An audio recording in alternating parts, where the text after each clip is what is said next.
know from behavioral economics that you tax something, you get less of it. That's okay if what you want is a city that isn't thriving, if you don't want redevelopment, right? If you don't want affordable housing. But if you do want those things, and more communities across the US are recognizing that they don't just want them, they need them, then you need to flip the script on that calculation. And that is what a land value tax does, because it untaxes improvements. So you're removing that disincentive and it puts the tax burden onto land. So you're actually creating this really nice complementary signal. You're saying, go ahead and invest. You won't be penalized in your taxes. But if you hold on to your land, if you do nothing with it, you're going to be paying more taxes than you otherwise would. So it's kind of this nice complementary set of signals. When you have a property that you own over time, the land is in fact appreciating in value. The structures are depreciating. And if you watch your tax bill over time and you pay close attention to it, you'll see this math kind of happening in your assessment, right? But when you're using one rate, it doesn't matter. If your overall property is worth more, your taxes are going to go up, right? But a land value tax really flips the script on that.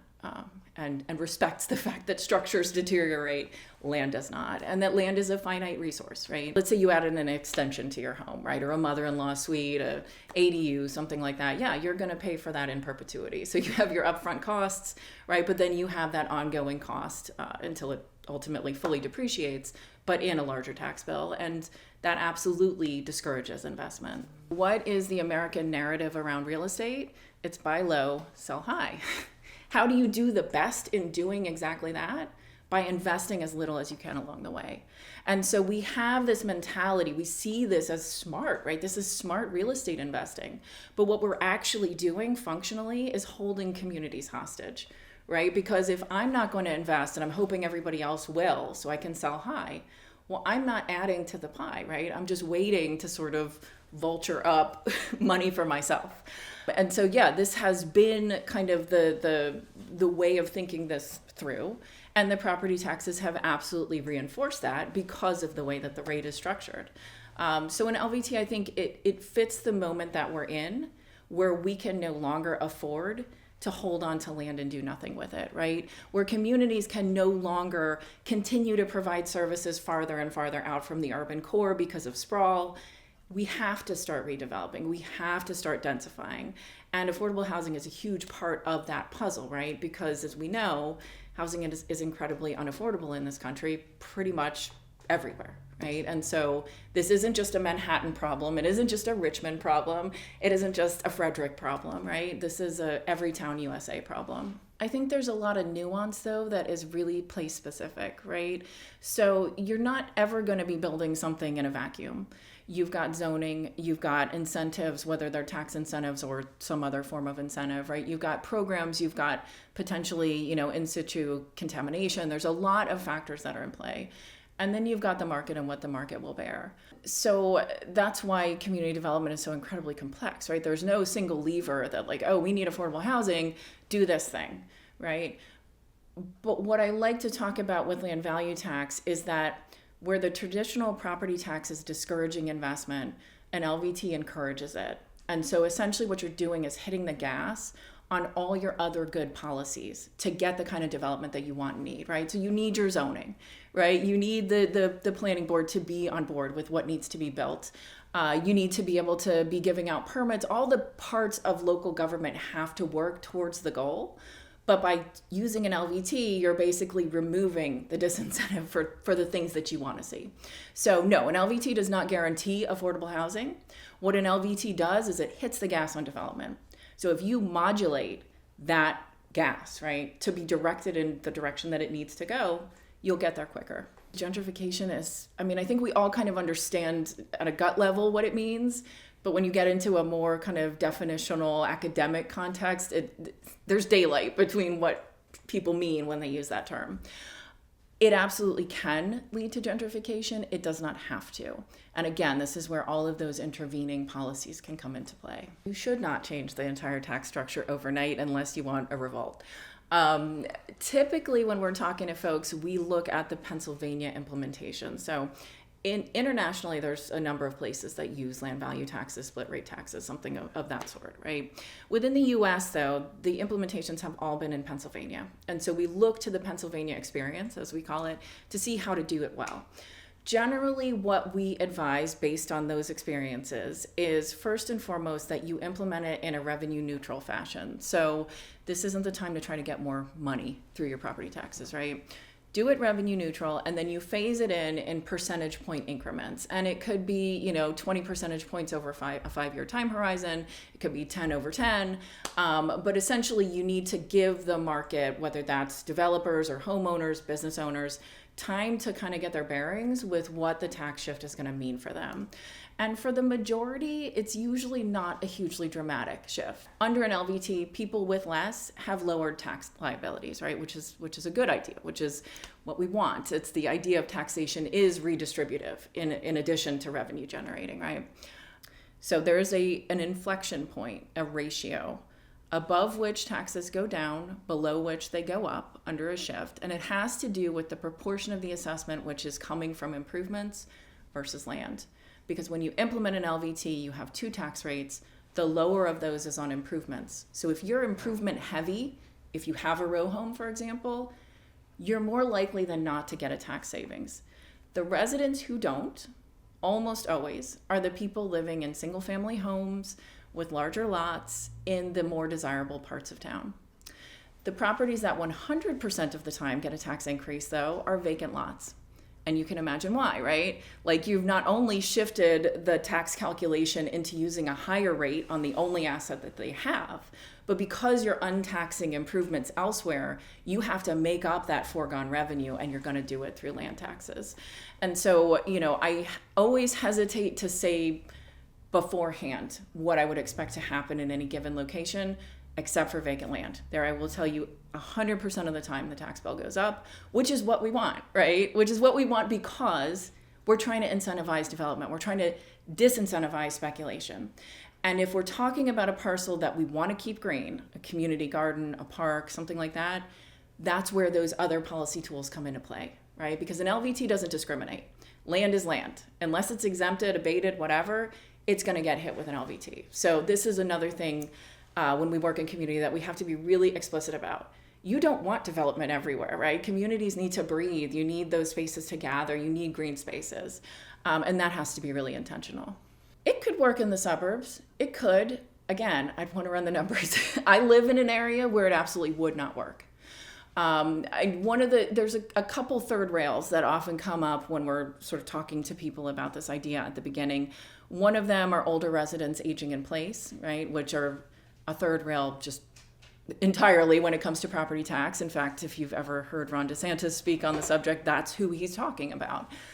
Kind of imagined grandma living in $1 million home who just can't afford her taxes. The thing that argument or that concern overlooks is the fact that, first of all, they're getting hit with property taxes anyway, but you can exempt and abate those people, and we do. I mean, in Frederick, you actually have exemptions and abatements that apply to older individuals who own homes, right? So that's already baked in.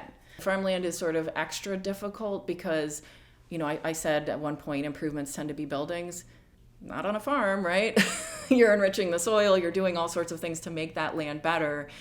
And so, even in the assessments, that can be reflected. With farms in particular, we tend to advise that you leave them out of an LVT push. The land is not, it's typically will be zoned agricultural. It does not command the per acre price of a residential zoning, for example. But still, you got to be really careful about, where that tax burden is going to land. And so in the suburbs, sometimes it's great and sometimes it isn't. Could it work everywhere? Yes. What I will also fully acknowledge is that we collectively as a society have built a structure of property ownership that does not incorporate it. And that's real. We've got advocates and folks who are on fire for this stuff, and it's almost as if the tabula rasa, right? Like, we're starting from scratch and this is how we're going to do it. Cool. If you're starting from scratch, 100% you should do an LVT.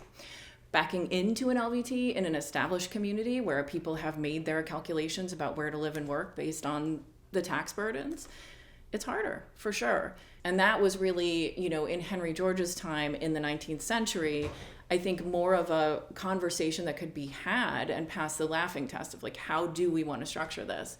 In the 21st century, it has to be a very intentional move.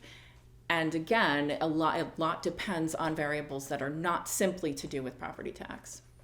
So there is legislation in the state of New York which would enable some pilot projects in municipalities that want to implement a split rate tax, a land value tax.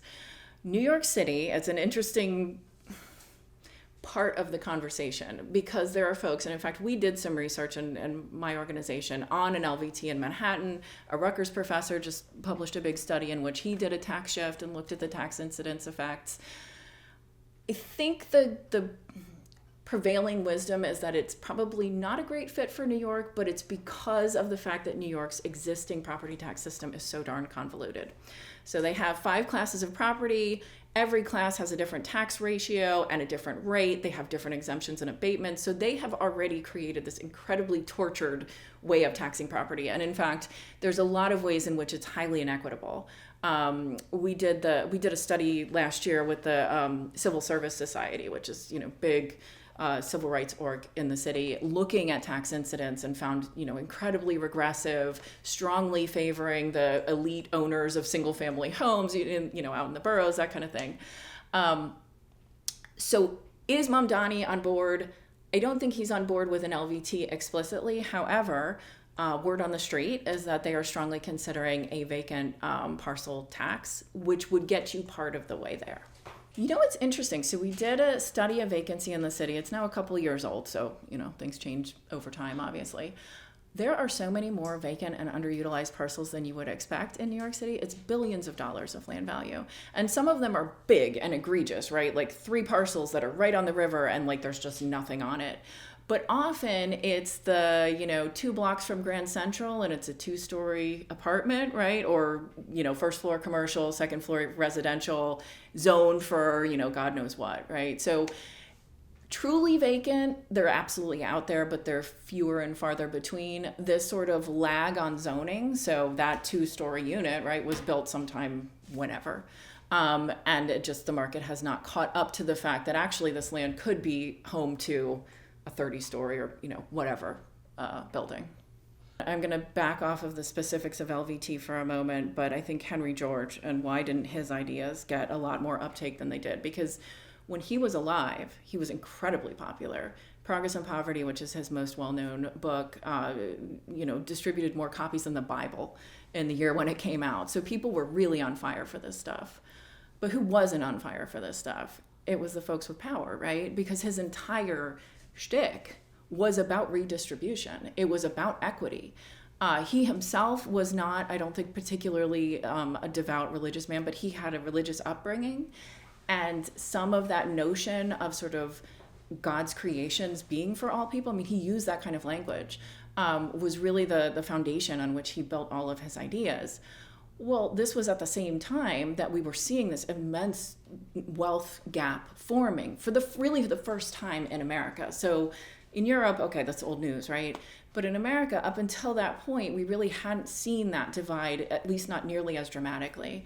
And so here he was watching this chasm open up, watching the government really intentionally privileging just a few very affluent people whose names we still know. They're still on buildings and institutions and universities, right? And so he was an extremely vocal opponent of this. And when he died, it's not as if the ideas evaporated overnight, but when you look at sort of economic history and you look at who are the big dogs of economics, right? He's not in there. Now, when you look at the more modern big dogs of economics, and I'm talking about like the Milton Friedmans, they refer back to him. His ideas were great. This makes total sense. Land value tax is what we need for, thriving urban environments, right? There's acknowledgement, but I think popular narrative, the folks who had the microphone at that time, he wasn't saying what they wanted to hear. And so it pretty rapidly got extinguished, or at least that light wasn't carried forward in the way that, Adam Smith, for example, was. Because it's so, like in economics terms, it's so inherently obvious that this is a good idea that your politics kind of don't matter, and how you situate on other topics that have some ideology behind them it almost doesn't play into it. And the policy in general is this way, right? Like when I think about who I work with on a regular basis, it's not Democrats or Republicans, or it's everybody, because people come to the policy and see whatever your ideology might be, the just irrefutable logic of it, and the fact that it rewards industriousness, right? But it also ensures this kind of social floor, but below which a community will not fall, which means none of us will fall, right? And so it really does have something for everybody. Climate change definitely changes this calculus appreciably, right? But let's say for ease of thinking, it's a fixed quantity. They are not making any more of it. And it is the place where that community created value actually gets stored, right? Because what is community created value? Well, it's what we talk about when we say location, location, location, right? It's what a place gives you access to in the way of jobs and public safety and schools and all of the things that make for a good life. And yes, obviously land has different innate characteristics, right? There's waterfront land and there's mountainous land and whatever. But what an LVT is really doing is recouping that community created value through the tax code. I don't think I'm wrong to say that a number of people who are in this space would say you wouldn't need any of the TIFs, bids, enterprise, you wouldn't need any of that if you had an LVT. But what I will say realistically is we do obviously have these things. And what I'm seeing more and more at this point is communities that are looking to, let me put a pin in that. You don't create a UEZ unless you have a place that you want to do something with, right? And that you're having trouble doing that thing with. And so what I'm seeing more and more now is communities, states, cities that are saying, can we use an LVT in a surgical way? Can we overlay a tax district that would implement an LVT over our business improvement district, for example, as a way to amplify what it is that we want to see on the ground there? So are they compatible? I mean, sure, yeah, they can be. Again, I think a lot of folks would say, well, you wouldn't need any of that silliness if you just had an LVT to begin with. Well, we don't in most places. Personally, I don't feel like I'm an anythingist. I think I'm a pragmatist. And, I came to this policy and this set of ideas through the most boring means possible, which was that I took this job and then I had to learn what this was all about. But I'm still in this job and I'm doing this work because what I learned is that this makes a heck of a lot of sense. So, again, an LVT is logical. It does the things that we want done, and it doesn't do the things we don't want done. And if that translates to socialism for somebody or something else, because I've heard all sorts of things get thrown around about what this policy is or is not, so be it. I mean, it's kind of uninteresting, because what is interesting is what it does, right? What the idea is, and then functionally what it does. And so that's why I especially like to talk to people in applied positions about the policy, because I don't care to get into the, kind of let's argue about how we feel about it or what worldview this aligns with. What's it going to do? I talk to a lot of planners about this policy all the time. I teach a class in a planning school, a public policy and planning school, and we talk about this. I make my students learn about it no matter what I'm actually teaching, because it makes sense. And it makes sense from such a visceral level. So is it socialism? No. Is it capitalism? No. Yes. No. Yes, kind of, and also not. It's something better. The problem that it solves is that it removes the backward incentives that the current property tax creates. So we are living in a country where we are inundated with anti-property tax messages at the moment, right? We've got very, very vocal politicians, Ron DeSantis being kind of the poster child for this, who are decrying property taxes, paying rent to the government, or, trying to kick grandma out of her home. That's not true. The property tax is actually a really good tax, just straight old property tax that we're all paying, right? It's visible, which is why we hate it, but it's also good because then you can adjust your behavior based on what your tax liability is going to be. That's not true of the income tax or the sales tax. How much sales tax did you pay last year? I have no idea, right? So property taxes are a good tax. However, because they place a tax burden on the products of people's labor, meaning their improvements to their properties, you are naturally discouraging the very thing you want, which is investment in your community. And so a land value tax is all the good things about the property tax, and it fixes that one bad thing. So it's kind of perfect. And when you take into account that property taxes form the absolute backbone of local public finance, on average, there's 70% of municipal budgets are raised through property taxes. We're not getting rid of them, so we might as well make them work right.